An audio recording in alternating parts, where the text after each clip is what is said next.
Britannia, Britannia rule the waves. Britons never, never, never will be slaves.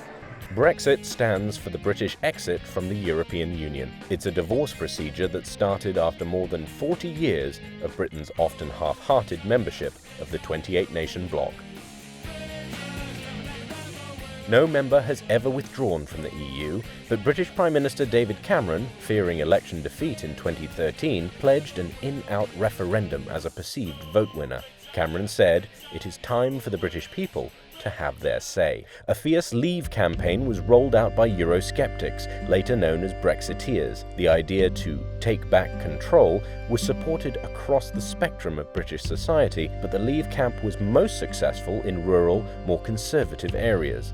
The core of Brexit supporters were largely made up of people with less formal education and from older, less affluent voters. The Remain camp, seeing Brexit as a huge economic gamble, were also Britons from across the board, but they were more likely to be highly educated, more ethnically diverse, and younger.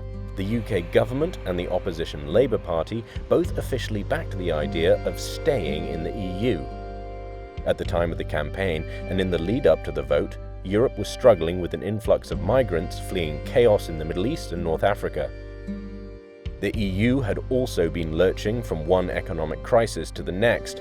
All these issues were pounced on by the Leave campaign and would play a huge role in the outcome of the vote. During the referendum on June 23, 2016, 52% of those who voted supported Brexit. The vote showed cultural divisions, split families, and ended friendships. To many, the results came as a huge shock, and it was only at this time that the remaining EU member states started to discuss the far-reaching consequences. A day after the referendum, Prime Minister Cameron announced his resignation. He was succeeded by Theresa May. May voted against Brexit, but now said, "It is what the British people want." In March 2017, she triggered Article 50 of the Treaty of Lisbon.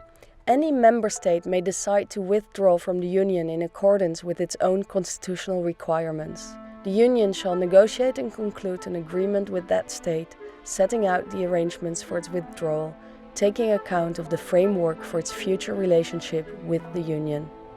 This officially set the UK's withdrawal in motion. One of the many issues is the Northern Ireland border. Neither Northern Ireland nor EU member, the Republic of Ireland, want to see a return to checkpoints, custom posts, or surveillance cameras at the border. But as Britain leaves the EU and ends the free movement of people across European borders, this remains a major problem. All in all, Brexiteers are not afraid of a so-called hard Brexit, leaving the EU single market and customs union come hell or high water. But May had been pushing for a soft Brexit, continuing a close relationship with the 27 EU member states by having some kind of free trade agreement, remaining a presence in the customs union, and continuing to allow EU citizens to live and work in the UK. After revising her Brexit plans 3 times and failing to pass them through Parliament, May finally admitted defeat and stepped down as Prime Minister on July 24, 2019. She was succeeded by her fellow Conservative and fierce Brexiteer, Boris Johnson.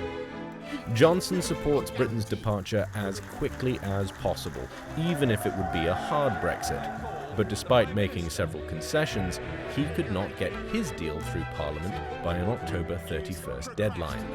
As a result, the UK government was forced to ask the EU for yet another extension on the deadline for their divorce. Against the backdrop of all the unanswered questions, hand-wringing and arguments, the only certainty is that the UK's relationships with its European neighbours will remain complicated long into the future. Yeah, yeah, yeah, yeah.